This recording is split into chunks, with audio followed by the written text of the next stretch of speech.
Hello everyone, welcome to the class of VSC. ভিএসসির এই ক্লাসে প্রত্যেককে স্বাগত জানাই। তো আজকে আমাদের টপিক হচ্ছে হিট অ্যান্ড টেম্পারেচার। ওকে, তাপ এবং তাপমাত্রা। হিটের বাংলা আমরা কি জানি? হিটের বাংলা হচ্ছে তাপ। হিট কি? হিট হচ্ছে এক প্রকার শক্তি, যেটাকে বলি আমরা তাপ শক্তি। ওকে, তাপ শক্তি। টেম্পারেচার, টেম্পারেচার মানে কি? তাপের মাত্রা। ওকে, বা তাপ মাত্রা। ওকে, তাপমাত্রা। তো দেখো, হিট হচ্ছে এক প্রকার এনার্জি। যে এনার্জিটা আমরা যদি কোনো বস্তুকে দিই বা তুমি যদি হিট এনার্জি নাও, তো তোমার কি হবে? তোমার গরমের একটা অনুভূতি হবে, তোমার একটা তাপের অনুভূতি হবে, তাপের একটা মাত্রা ফিল করবে যত তোমাকে হিট এনার্জি দেওয়া হবে। বা একটা বস্তু আছে, এই বস্তুটাকে আমরা যত হিট এনার্জি দেব, যত হিট এনার্জি দেবো কি হবে? এই বস্তুটাকে আমরা যত হিট এনার্জি দেবো, বস্তুটার মধ্যে তাপের মাত্রা বাড়তে থাকবে। ঠিক আছে? তো তাপ হচ্ছে কারণ। তাপ কি? হিট কি? হিট হচ্ছে কজ, কারণ। আর এই হিট নামক এনার্জি দেওয়ার ফলে কি হচ্ছে? বস্তুর মধ্যে তাপের মাত্রা বাড়ছে। ওকে, তাপের মাত্রা বাড়ছে, এটাকে বলা হচ্ছে ইংরেজিতে কি? Degree of hotness. Okay, degree of hotness. Okay, তো টেম্পারেচার মানে হচ্ছে তাপের মাত্রা। মানে কোনো একটা বস্তু, তাকে যদি হিট এনার্জি দিই তাহলে ওর তাপের মাত্রা বাড়বে বা টেম্পারেচার বাড়বে। কোনো একটা বস্তু, তাকে যদি বা তার থেকে যদি আমি হিট এনার্জি কেড়ে নিই, তাহলে ওর তাপের মাত্রা কমবে। ঠিক আছে, ওর তাপের মাত্রা কমবে। বোঝা গেল? তো তাপকে এক প্রকার আমরা বলতে পারি এনার্জি ইন ট্রানজিট। যে এনার্জিটা ফ্লো করছে, এরকম একটা এনার্জি। আর এই তাপ এনার্জি কখন ফ্লো করে? যখন দুটো বস্তুর মধ্যে তাপের মাত্রার একটা পার্থক্য আছে। মানে একটা বস্তুর মধ্যে তাপমাত্রা বেশি আর একটা বস্তুর মধ্যে তাপমাত্রা কম, তাহলে তাপের মাত্রার মধ্যে একটা পার্থক্য, বেশি আর কম। তখন কি হবে? তখন এই বেশি তাপের মাত্রাযুক্ত বস্তুটা থেকে তাপ শক্তি ট্রান্সফার হবে এই কম তাপের মাত্রাযুক্ত বস্তুর মধ্যে। ঠিক আছে, এখানে লেখা আছে দেখো, heat is the form of energy transferred between two or more system. Heat হচ্ছে এনার্জির একটা ফর্ম, যেটা দুই বা তার থেকে বেশি সিস্টেমের মধ্যে ট্রান্সফার হতে পারে, বা কোনো সিস্টেম আর সারাউন্ডিং এর মধ্যে ট্রান্সফার হতে পারে। কখন ট্রান্সফার হবে? By virtue of temperature difference. যখন দুটো বস্তুর মধ্যে টেম্পারেচার ডিফারেন্স থাকবে।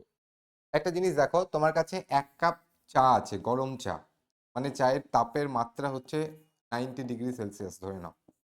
আর তোমার এখন এখানে এই চায়ের কাপটা কোথায় আছে? পরিবেশে আছে। পরিবেশ ইভিএস এ আছে। ইভিএস এর তাপের মাত্রা ধরে নাও, রুম মানে ইভিএস এর যে টেম্পারেচার, সেটা ধরে নাও হচ্ছে 30 ডিগ্রি।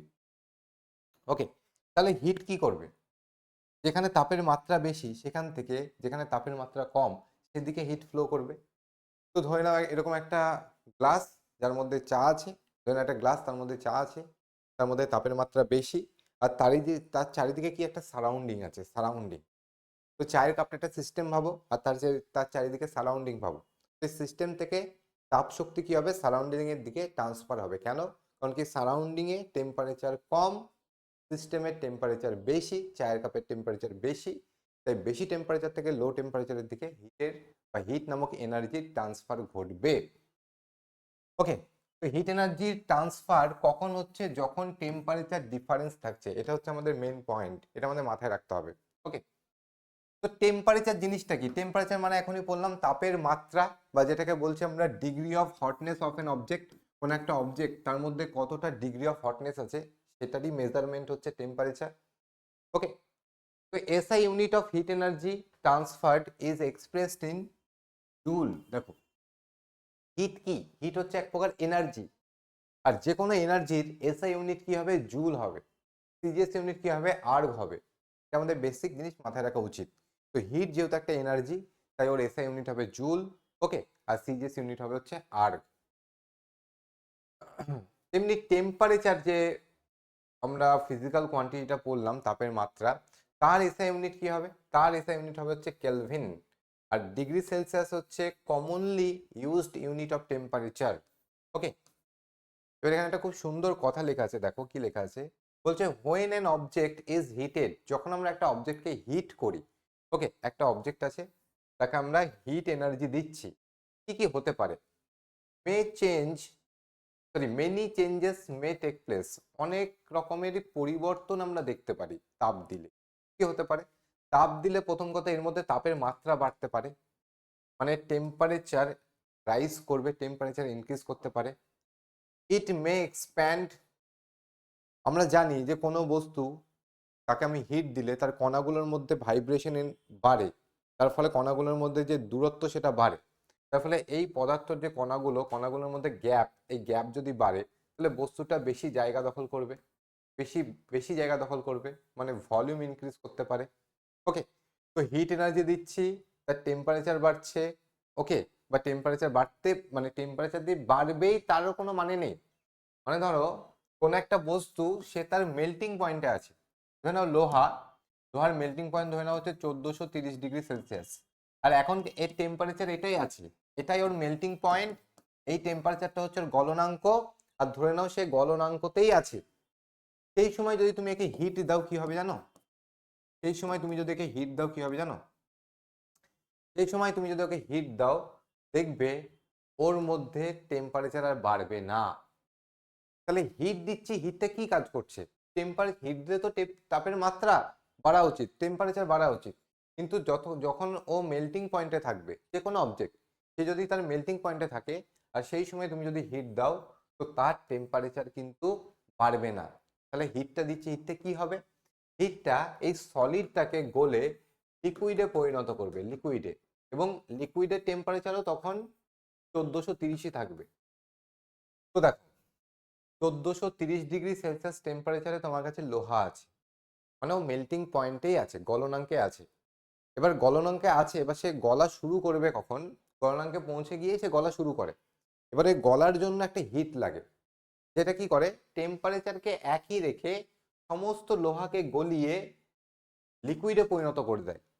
তো যতক্ষণ না সমস্ত লোহাটা গলছে ততক্ষণ তুমি হিট করেই যাচ্ছ, কিন্তু ওই হিটটা দেখো টেম্পারেচারকে বাড়াচ্ছে না, টেম্পারেচার সেম রাখছে। এবার যখন এই 1430° লোহাটা গলে গিয়ে 1430° লিকুইড লোহা বা মোল্টেন লোহাতে পরিণত হবে, তারপরে তুমি যদি হিট দাও তারপরে টেম্পারেচার আবার বাড়বে। তো যখন স্টেটের চেঞ্জ করছে, অবস্থার পরিবর্তন করছে, সেই সময় যে হিটটা দিচ্ছি সেটা কিন্তু টেম্পারেচারকে বাড়ায় না। ওকে, সেটা স্টেটের চেঞ্জ করে। বোঝা গেল? এবার টেম্পারেচার বাড়ছে না, এবার থার্মোমিটার যদি তুমি ওখানে গুজে রাখো তো থার্মোমিটারে তোমার রিডিং দেখাবে না, থার্মোমিটারে দেখবে রিডিং দেখাচ্ছে না। কেন? কারণ কি টেম্পারেচার তো বাড়ছে না।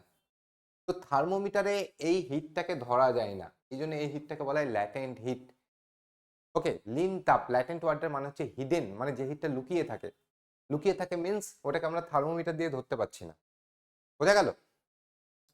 তো যখন আমরা কোনো অবজেক্টকে হিট করি অনেকগুলো জিনিস হতে পারে, ওর টেম্পারেচার বাড়তে পারে, ওর কণাগুলোর মধ্যে গ্যাপ বাড়বে, মানে ও এক্সপ্যান্ড করতে পারে, ঠিক আছে, অথবা কি করতে পারে, অথবা চেঞ্জ স্টেট, অথবা অবস্থার পরিবর্তন করতে পারে, যেটা আমি এখনই বললাম, সেটা সব থেকে গুরুত্বপূর্ণ বিষয়, যে অবস্থার পরিবর্তন করতে পারে। ঠিক আছে, ক্লিয়ার? নেক্সট নেক্সট দেখো, থার্মোমিটার কি? থার্মোমিটার হচ্ছে একটা যন্ত্র যেটা সাহায্যে আমরা টেম্পারেচারের পরিমাপ করি। টেম্পারেচার বা তাপের মাত্রার তো একটা মেজারমেন্ট, যে কতটা তাপের মাত্রা আছে, আমি হিট দিলে কতটা তাপমাত্রা বাড়ছে কমছে, এই যে মেজারমেন্ট, এটা আমরা কি দিয়ে করে থাকি? থার্মোমিটার দিয়ে করে থাকি। তো প্রথম প্রথম ফার্স্ট যে থার্মোমিটার, সেই ফার্স্ট থার্মোমিটার কে বানিয়েছিলেন? ফার্স্ট থার্মোমিটার বানিয়েছিলেন হচ্ছে গ্যালিলিও গ্যালিলি। ওকে, যেটাকে বলা হয় ওয়াটার থার্মোমিটার বা থার্মোস্কোপ। ওকে, গ্যালিলিও গ্যালিলি প্রথম, দেখো, claim to be the inventor of the thermometer, থার্মোমিটারের ইনভেন্টর বলা যায়। ওকে, তো উনি থার্মোস্কোপ বানিয়েছেন। ওকে, থার্মোস্কোপের মধ্যে ওয়াটার আছে অ্যাজ এ লিকুইড, ঠিক আছে। এরপরে কি হয়? এবার দেখো, ওয়াটারকে লিকুইড হিসাবে ব্যবহার করে আমরা যখন থার্মোমিটার বানাবো না, সেই থার্মোমিটার আমরা বেশি কাজে ইউজ করতে পারি না, বা সেই থার্মোমিটার অ্যাকুরেটও হয় না, কারণ ওয়াটারের ইকুয়াল হিট দিলে সবসময় ইকুয়াল টেম্পারেচারে বৃদ্ধি হয়, সেটা হয় না। ওকে, প্রথম কথা।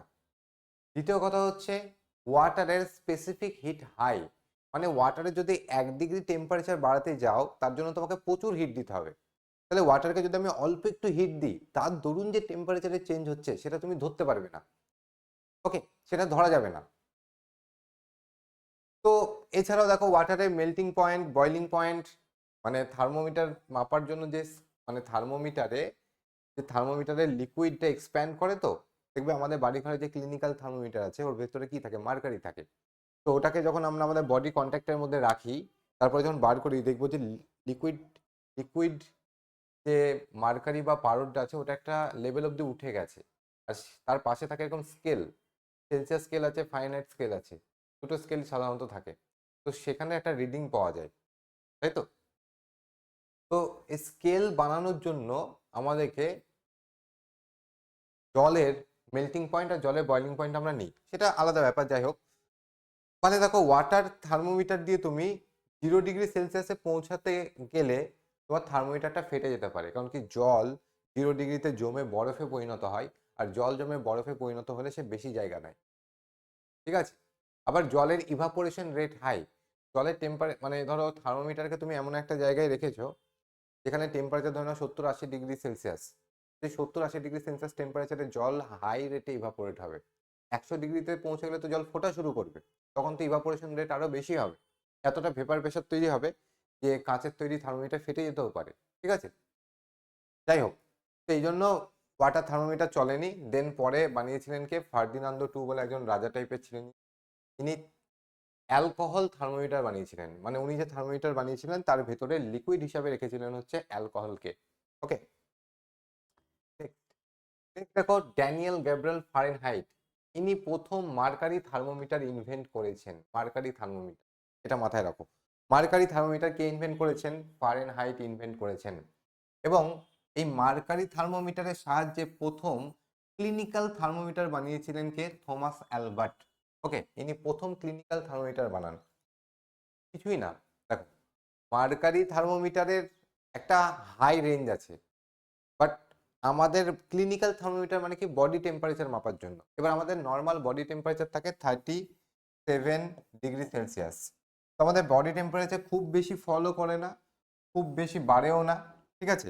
ডিগ্রি সেলসিয়াসের কথা বলছি, কারণ ডিগ্রি সেলসিয়াসে 1 ডিগ্রি বাড়া মানে ফারেনহাইটে অনেকটাই বেড়ে যাওয়া। ওকে, 1.8 বেড়ে যাওয়া। ডিগ্রি সেলসিয়াসে 1 ডিগ্রি বাড়ছে মানে ফারেনহাইটে 1.8 বেড়ে যাচ্ছে। তাই ফারেনহাইট স্কেলে আমাদের নর্মাল বডি টেম্পারেচার 98.6 ফারেনহাইট, ঠিক আছে। আর সেটা সেলসিয়াসে 37। তো ক্লিনিক্যাল থার্মোমিটার যিনি বানিয়েছিলেন উনি একটা রেঞ্জ, একটা পার্টিকুলার রেঞ্জ রেখেছিলেন যে 35 ডিগ্রি থেকে 42 ডিগ্রি অবধি আমরা মেজার করব। মানে এতটা মেজার করলেই হয়ে যাবে, কারণ এতটাও ভ্যারি করে না আমাদের body temperature degree Celsius. 35 degree মানে বুঝতে পারছো না কতটা লো। এরকম হলে তোমাকে ইমিডিয়েটলি হসপিটালে যেতে হবে, ঠিক আছে। 35-এর কাছাকাছি পৌঁছালে, 40-এর কাছাকাছি পৌঁছানো মানে তোমাকে ইমিডিয়েটলি হসপিটাল যেতে হবে, ঠিক আছে। যাই হোক,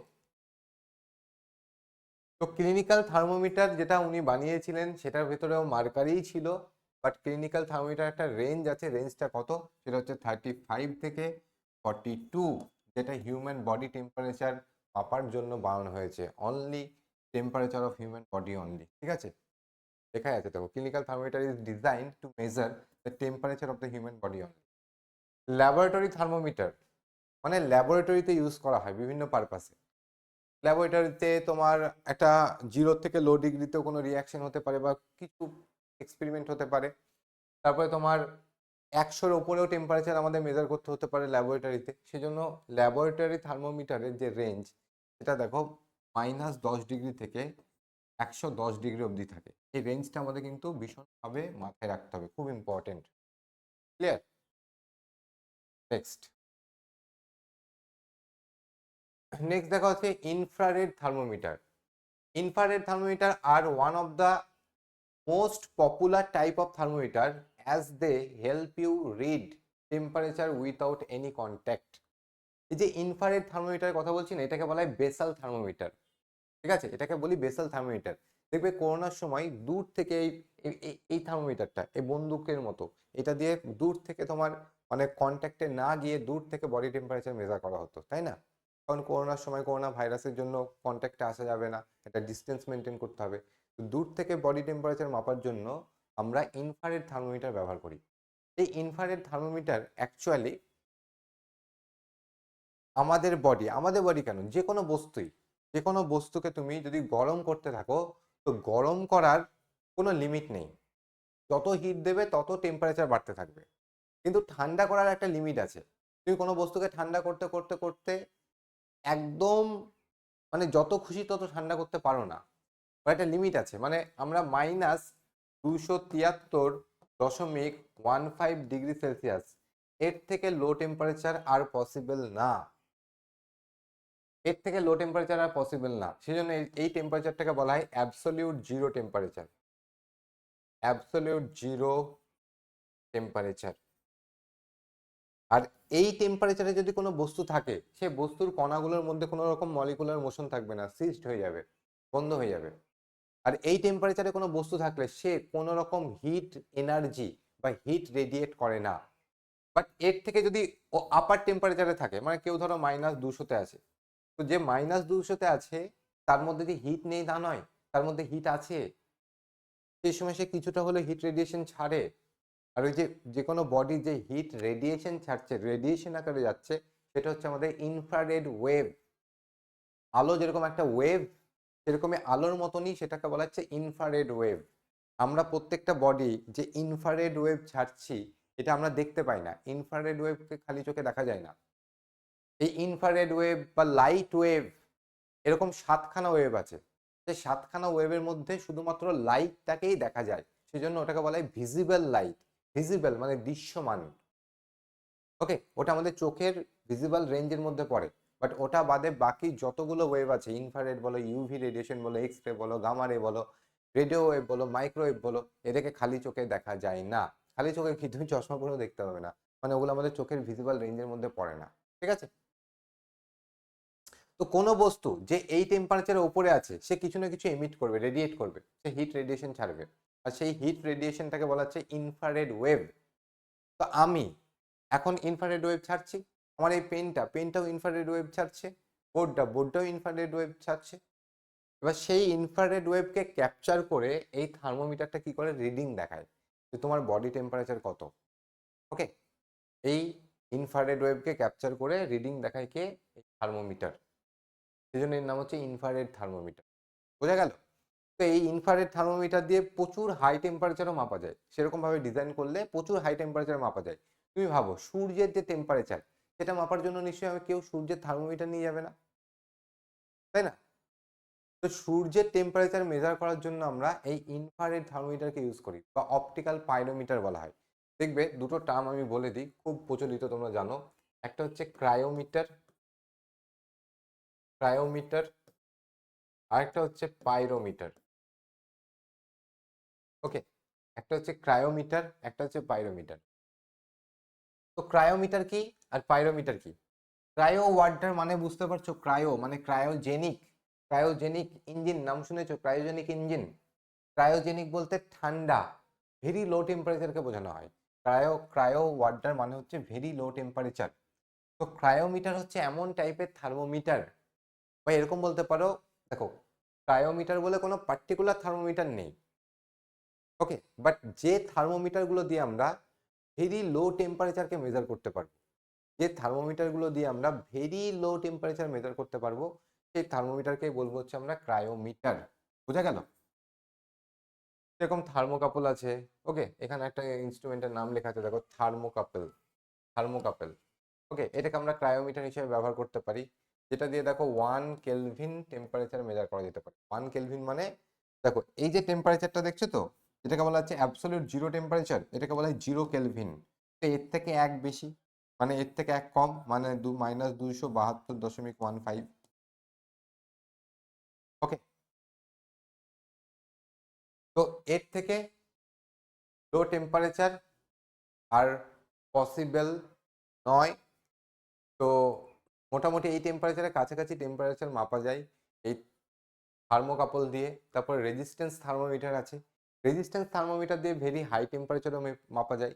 এই যে পাইরো ওয়াটার আছে না, পাইরো, পাইরো ওয়াটার মানে হচ্ছে ভেরি হাই টেম্পারেচারকে বোঝায়। যে ইনস্ট্রুমেন্ট দিয়ে বা যে থার্মোমিটার দিয়ে ভেরি হাই টেম্পারেচারকে মেজার করা যায় সেই থার্মোমিটারকে বলা হয় পাইরোমিটার। তো অনেক থার্মোমিটার আছে যেটা দিয়ে ভেরি লো টেম্পারেচারও মাপা যায়, ভেরি হাই টেম্পারেচারও মাপা যায়। তার মানে সেই থার্মোমিটারটা বোথ ক্রায়োমিটার পাইরোমিটার দুটো হিসাবেই কিন্তু ব্যবহৃত হয়। ঠিক আছে, তো আশা করি মাথায় থাকবে ক্রায়োমিটার দিয়ে কি করা হয়, ভেরি লো টেম্পারেচার মাপা হয়। পাইরোমিটার দিয়ে কি করা হয়, ভেরি হাই টেম্পারেচার মাপা হয়। ঠিক আছে, এই দেখো এখানে একটা পাইরোমিটারের ছবি আছে, অপটিক্যাল পাইরোমিটার এটা। ওকে, এই দেখো প্ল্যাটিনাম রেজিস্ট্যান্স থার্মোমিটার, এগুলো দিয়ে হাই টেম্পারেচার মাপা যায়। ঠিক আছে, লো টেম্পারেচারও মাপা যায়। ম্যাক্সিমাম মিনিমাম থার্মোমিটার, যে ম্যাক্সিমাম মিনিমাম থার্মোমিটার এটা কি করে, এটা তোমার আগের দিনের প্রিভিয়াস ডে আগের দিনের ম্যাক্সিমাম কতটা টেম্পারেচার ছিল, মিনিমাম কতটা টেম্পারেচার ছিল সেটা মেজার করে। এটা মেনলি আমাদের ওয়েদার ফোরকাস্টিং এর কাজে লাগে। ঠিক আছে, চলো নেক্সট। নেক্সট দেখতে পাচ্ছ হচ্ছে টেম্পারেচার স্কেল। ওকে, কি লেখা আছে দেখো, এই যে degree Celsius scale, Fahrenheit scale আমরা নাম শুনেছি। তো ডিগ্রি সেলসিয়াস স্কেল হতে পারে, ফারেনহাইট স্কেল, এরকম আরো স্কেল আছে, কেলভিন স্কেল আছে। কেলভিন স্কেলেও আমরা বডি টেম্পারেচার মাপি। ঠিক আছে, কেলভিন স্কেলে আমাদের বডি টেম্পারেচার কত জানো, নর্মাল বডি টেম্পারেচার সেটা হচ্ছে 310 কেলভিন। ওকে, এরকম দেখো আরো একটা স্কেলের নাম লেখা আছে রিউমার স্কেল। এরকম আরো স্কেল হয়, র্যাঙ্কাইন স্কেল হয়, কিন্তু ওগুলো অত লাগে না। তো এই স্কেলগুলো বানানোর জন্য আমাদেরকে কি করতে হয়, তো দেখো লেখা আছে টু মেজার টেম্পারেচার, টেম্পারেচার মাপার জন্য two fixed point are taken, দুটো ফিক্সড পয়েন্ট নেওয়া হয়। একটা লেখো, one of them is freezing point of water, যেটাকে বলা হয় আইস পয়েন্ট বা লোয়ার ফিক্সড পয়েন্ট। দুটো পয়েন্ট নিচে, একটা হচ্ছে লোয়ার ফিক্সড পয়েন্ট, যেটা কি হবে, যেটা হবে আইস পয়েন্ট বা মেল্টিং পয়েন্ট অফ আইস বা ফ্রিজিং পয়েন্ট অফ ওয়াটার, যেটাকে আমরা বলতে পারি ফ্রিজিং পয়েন্ট অফ ওয়াটার। ওকে, তেমনি আরেকটা কি হবে, আরেকটা হবে আপার ফিক্সড পয়েন্ট। আপার ফিক্সড পয়েন্ট যেটাকে আমরা কি নেব, জলের boiling point, boiling point of water, অথবা স্টিম পয়েন্টও বলা হবে, পয়েন্ট অফ ওয়াটার, যে টেম্পারেচারে জল ফুটে বাষ্পে পরিণত হয়। ওকে, স্টিম পয়েন্টও তুমি এটাকে বলতে পারো। তো যাই হোক, তো এই যে বয়লিং পয়েন্ট অফ ওয়াটার বা আপার ফিক্সড পয়েন্ট, আরেকটা নিতে হবে লোয়ার ফিক্সড পয়েন্ট নিতে হবে। ঠিক আছে, দিয়ে আমরা কি করি, বিভিন্ন স্কেল বানাই। তো এই যে সেলসিয়াস স্কেল যিনি বানিয়েছিলেন তার নাম হচ্ছে অ্যান্ডার সেলসিয়াস। ঠিক আছে, ইনি ইনি জলের যে আইস পয়েন্ট বা ফ্রিজিং পয়েন্ট বলো সেটা নিয়েছিলেন কত, 0 ডিগ্রি সেলসিয়াস। আর যেটা আপার ফিক্স পয়েন্ট নিয়েছিলেন সেটা নিয়েছিলেন কত, 100 ডিগ্রি সেলসিয়াস। তেমনি যে ফারেনহাইট, ইনি যে স্কেলটা বানিয়েছিলেন, তো উনিও তো একটা লোয়ার ফিক্স পয়েন্ট নিয়েছিলেন। তো উনি যে লোয়ার ফিক্স পয়েন্টটা নিয়েছিলেন সেটা ছিল 32 ডিগ্রি ফারেনহাইট।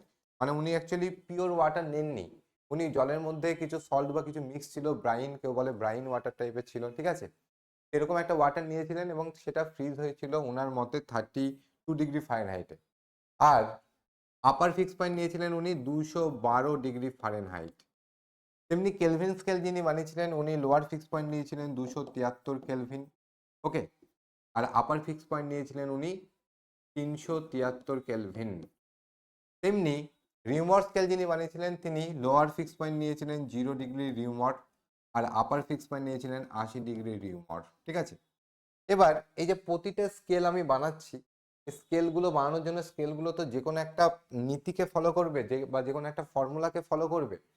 তো সেই নীতি বা ফর্মুলাটা কি আমাদেরকে একটু দেখতে হবে। ঠিক আছে, চলো দেখো কি লেখা আছে, ফর এনি থার্মোমিটার, যে কোনো থার্মোমিটারের জন্য আমরা লিখতে পারি reading reading minus lower fixed point by upper fixed point minus lower fixed point equals to constant হবে।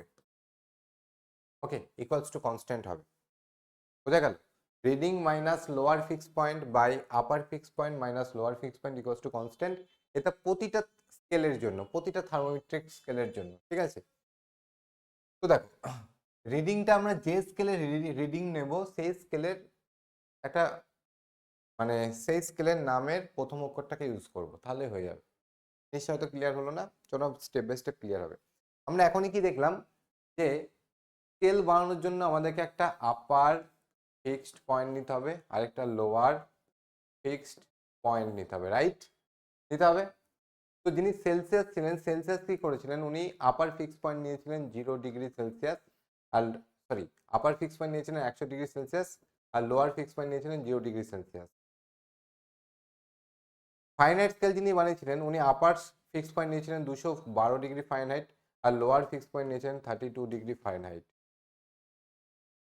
কেলভিন স্কেল যিনি বানিয়েছিলেন তিনি লোয়ার ফিক্স পয়েন্ট নিয়েছিলেন 273 কেলভিন আর আপার ফিক্স পয়েন্ট নিয়েছিলেন 373 কেলভিন।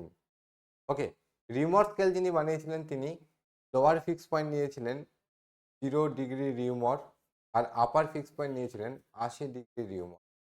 ঠিক আছে, এই হচ্ছে ব্যাপার। ক্লিয়ার? এবার প্রতিটা স্কেলের জন্য এই জিনিসটা আমার কনস্ট্যান্ট হবে। তো দেখা যাক, আমি যদি সেলসিয়াস স্কেলের জন্য নিই তো সেলসিয়াস স্কেলের রিডিংকে আমি সি দিয়ে প্রকাশ করব, মাইনাস সেলসিয়াস স্কেলের লোয়ার ফিক্স পয়েন্ট কত 0 বাই আপার ফিক্স পয়েন্ট কত 100 মাইনাস লোয়ার ফিক্স পয়েন্ট কত 0। তাই তো বসাচ্ছি, দেখো রিডিং লিখলাম সি, লোয়ার ফিক্স পয়েন্ট 0, আপার ফিক্স পয়েন্ট লিখলাম এটা, লোয়ার ফিক্স পয়েন্ট লিখলাম এটা, যেরকম ফর্মুলা যেরকম আছে।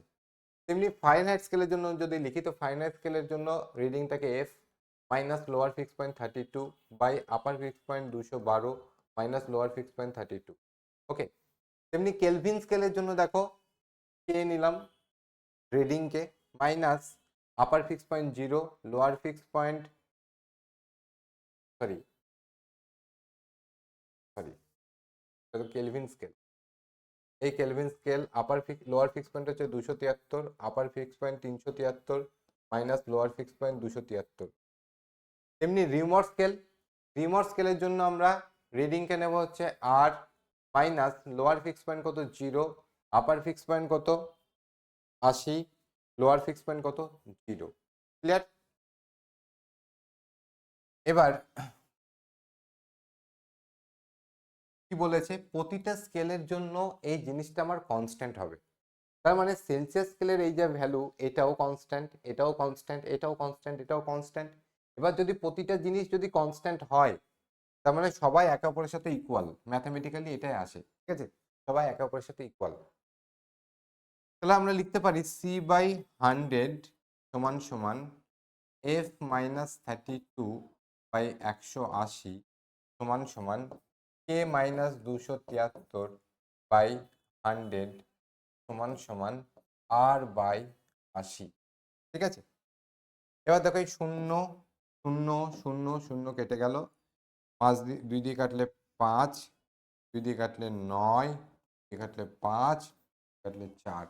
তার মানে আলটিমেট আমরা যে রিলেশনটা পেলাম সেটা হচ্ছে সি বাই 5 সমান সমান এফ মাইনাস 32 বাই 9 সমান সমান কে মাইনাস 273 বাই 5 সমান সমান আর বাই 4। তাই তো? তো প্রতিটা স্কেলের মধ্যে সম্পর্কযুক্ত আমরা একটা ফর্মুলা পেয়ে গেছি এখন। সেই ফর্মুলাটা দেখো এখানেও লেখা আছে।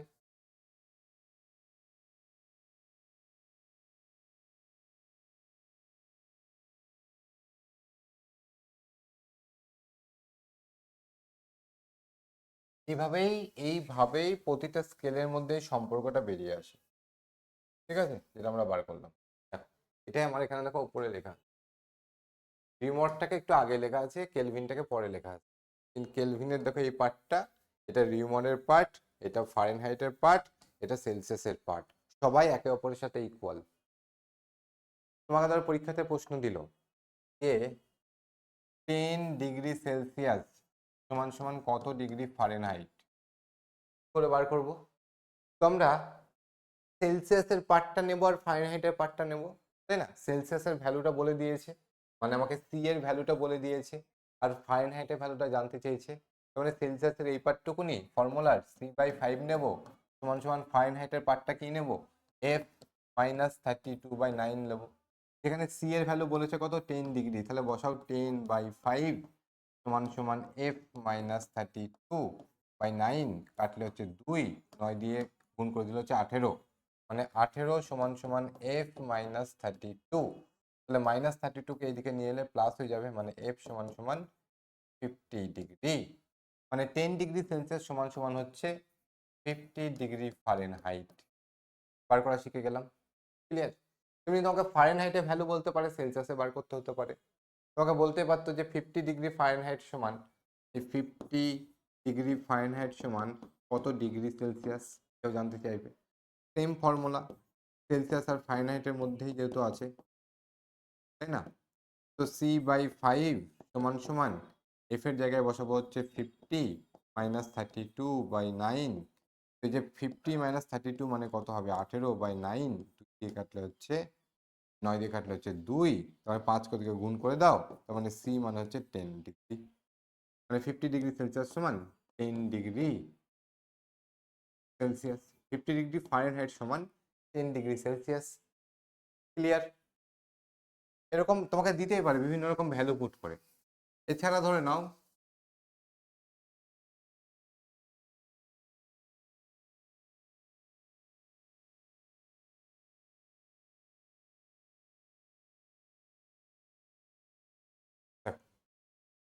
এছাড়া ধরে নাও এই যে C/5 equals to F minus 32/9 equals to R/4 equals to K minus 273/5।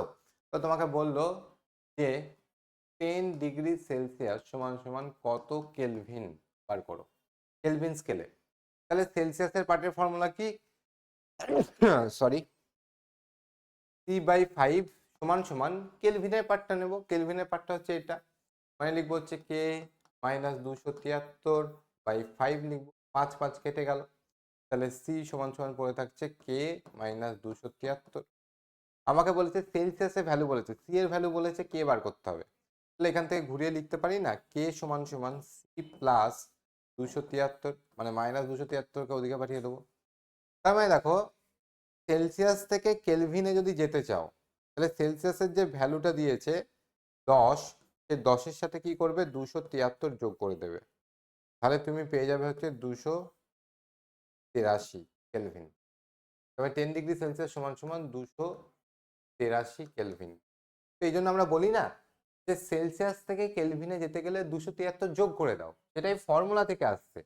Okay, Celsius থেকে কেলভিনে যেতে গেলে 273 যোগ করে দাও। তেমনি তোমাকে বলা হলো যে 310 কেলভিন সমান সমান কত ডিগ্রি সেলসিয়াস, কত ডিগ্রি সেলসিয়াস বার করো। তখন কি করব, তখন দেখো এই এই এই যে উপরে ফর্মুলাটা, এটা দেখো কি লেখা আছে, C equals to K minus 273। তো মানে কেলভিনে যে ভ্যালুটা পাবে, কেলভিনে তোমাকে ভ্যালুটা বলে দিয়েছে 310, সেটার থেকে কত বাদ দিচ্ছ, 273 বাদ দিচ্ছ, 273 বাদ দিলে পরে থাকবে 37। তার মানে 310 কেলভিন সমান সমান হচ্ছে 37 ডিগ্রি সেলসিয়াস। বুঝা গেল? তো কেলভিন থেকে সেলসিয়াসে যেতে গেলে 273 বাদ দিয়ে দেবো, কেলভিনে তোমাকে একটা ভ্যালু দিয়েছে, সেলসিয়াসে যেতে হবে 273 বাদ দিয়ে দেবো, আর সেলসিয়াস থেকে কেলভিনে যেতে গেলে আমরা কি করব 273 যোগ করে দেবো এই ফর্মুলা অনুযায়ী। এটাই।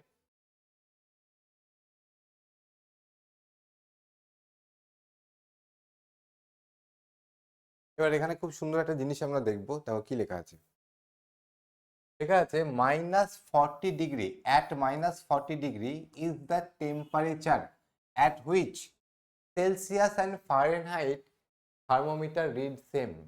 মানে বলছে কোন সেই রিডিং, যে রিডিংয়ে সেলসিয়াস আর ফারেনহাইটের ভ্যালুটা সেমই থাকবে, মানে এত ডিগ্রি সেলসিয়াস সমান এত ডিগ্রি ফারেনহাইট, সেই রিডিংটা কতটা বা কত, সেটা তোমাকে জানতে চেয়েছে। তাহলে সেলসিয়াস আর ফারেনহাইট বলেছে, তো সেলসিয়াস আর ফারেনহাইট, তাহলে সেলসিয়াস আর ফারেনহাইটের ফর্মুলা কি, C/5 সমান সমান F মাইনাস 32/9, তাই তো? তো দুটোর ভ্যালুই যদি সেম সেম রিডিং যদি দেবে, তো দুটোকেই আমি এক্স ধরে নেবো, এক্স।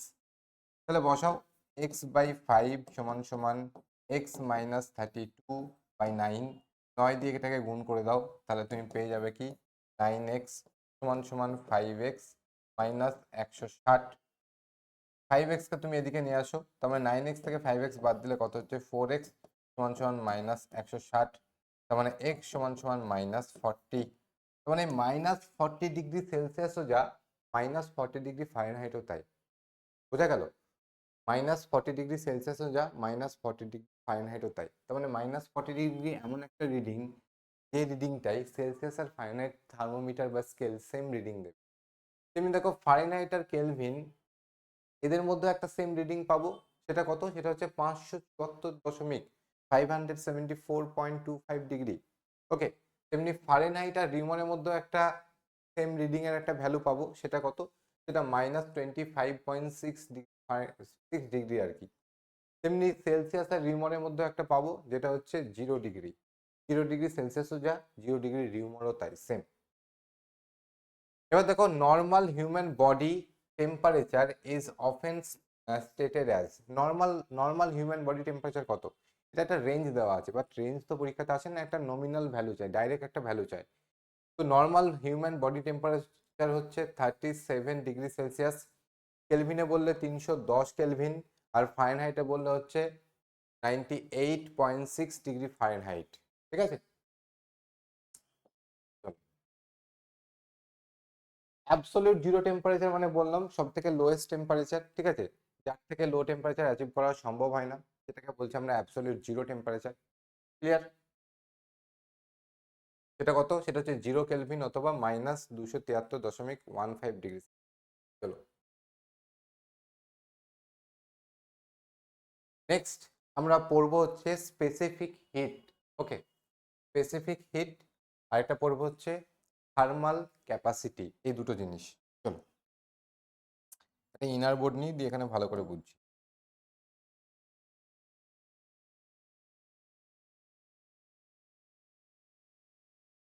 দেখো, ধরো তোমার কাছে এই একটা বস্তু আছে, লোহার তৈরি একটা বস্তু, লোহার তৈরি একটা ব্লক আছে। এবার এই ব্লকটার টোটাল মাস ধরে নেওয়া হচ্ছে 10 কেজি, 10 কেজি। ওকে, আর এখন এর টেম্পারেচার হচ্ছে ধরে নাও 22 ডিগ্রি সেলসিয়াস। এখন এ 22 ডিগ্রি এই টোটাল লোহার ব্লকটার উষ্ণতা যদি আমি 22 থেকে বাড়িয়ে 23 করতে চাই, 22 থেকে বাড়িয়ে 23 করতে চাই, মানে যদি 1 ডিগ্রি বাড়াতে চাই বা 1 কেলভিন যদি বাড়াতে চাই, 1 ডিগ্রি বা 1 কেলভিন যদি বাড়াতে চাই, তাহলে আমাকে কি করতে হবে? হিট দিতে হবে। তো কতটা হিট দিতে হবে? কতটা হিট দিতে হবে? তো যতটা হিট দিতে হবে সেটাকে বলি আমরা thermal capacity of an object. এটাকে বলি আমরা thermal capacity of an object. মানে যে কোনো বস্তু, যে টোটাল, এটা 10 কেজি বলেছি, সেটা আমার 20 কেজিও হতে পারে, সেটা আমার 100 কেজিও হতে পারে।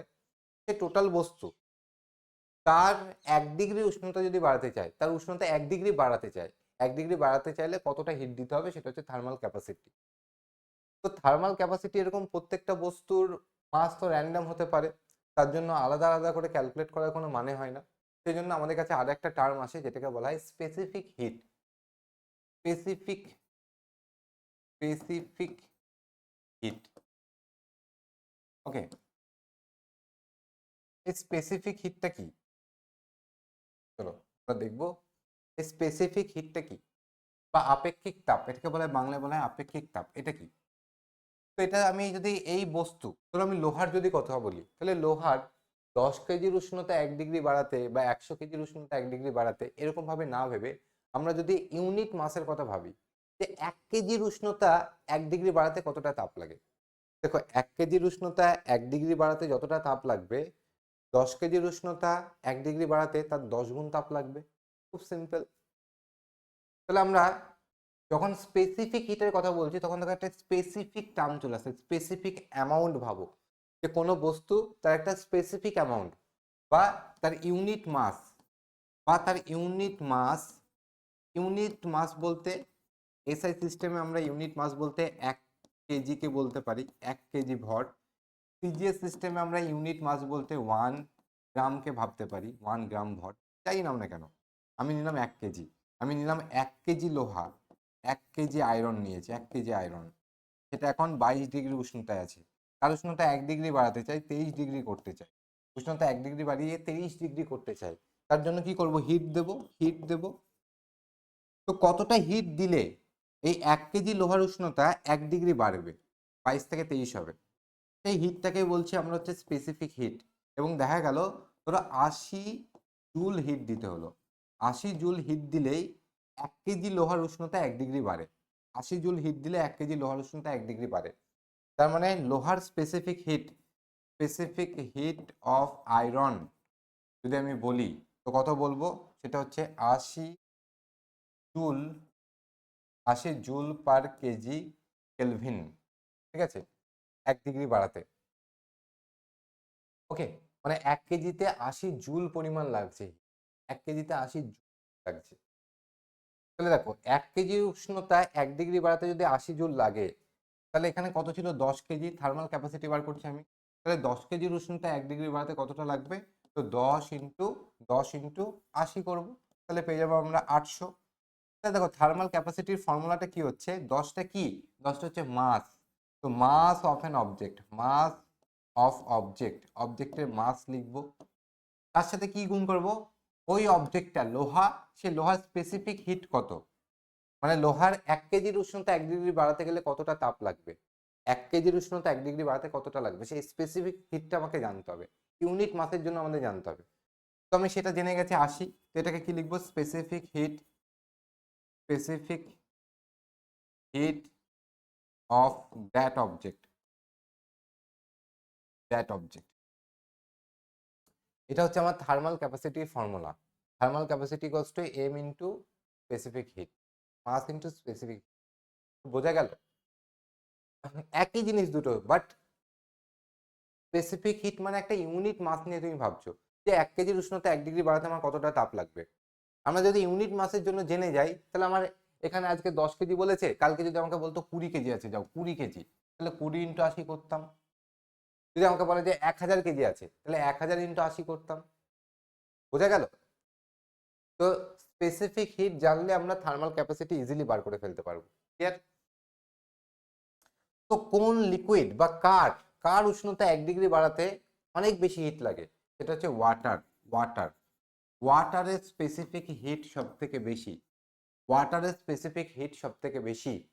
সেই জন্য ঠান্ডা করার জিনিস হিসাবে, কুলেন্ট হিসাবে, গাড়ির রেডিয়েটার, মোটর গাড়ির যে রেডিয়েটারে কি হয়, হিটের এক্সচেঞ্জ হয়, গাড়ির ভেতর যে হিটটা তৈরি হচ্ছে সেটাকে বাইরে ছাড়ছে, এবার ওখান থেকে হিটটাকে অ্যাবজর্ব করে নিয়ে আসছে কেউ ওয়াটার। ওকে, তো কুলেন্ট হিসেবে ওয়াটারকে ব্যবহার করা হয় কেন, কারণ কি ওয়াটারের উষ্ণতা 1 ডিগ্রি বাড়াতে গেলে অনেকটা হিট লাগবে, তো ওয়াটার অনেকটা হিট অ্যাবজর্ব করে ওখান থেকে আনতে পারে, তাই ওয়াটারকে একটা ভালো কুলেন্ট হিসেবে আমরা ব্যবহার করতে পারি, কারণ ওয়াটারের স্পেসিফিক হিট হাই। তারপরে দেখবে আমরা বডিতে যদি কোথাও পেন হয়, তো সেই পেনে সবসময় আমরা কি করি, ইনফ্রারেড থেরাপি দিই। ইনফ্রারেড থেরাপি বলতে হট ব্যাগ। ওকে, দেখবে বিশেষ করে বাড়িতে মহিলারা যখন তাদের মেনস্ট্রুয়েশন সাইকেল চলে, সেই টাইমে যখন পেন হয়, তো তারা হট ব্যাগ ইউজ করে, বা নর্মালি অনেকে যারা পায়ের ব্যথা আছে তারাও হট ব্যাগ ইউজ করে। ঠিক আছে, তো সেই হট ব্যাগের মধ্যে যে লিকুইডটা সাধারণত থাকে সেটা হচ্ছে water.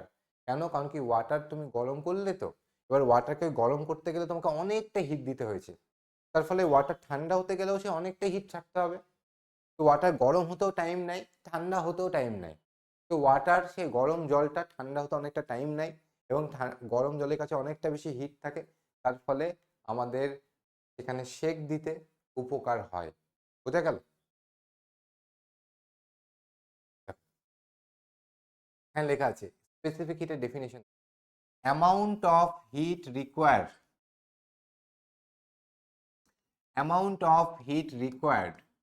to raise the temperature of unit mass of the substance to 1 degree Celsius।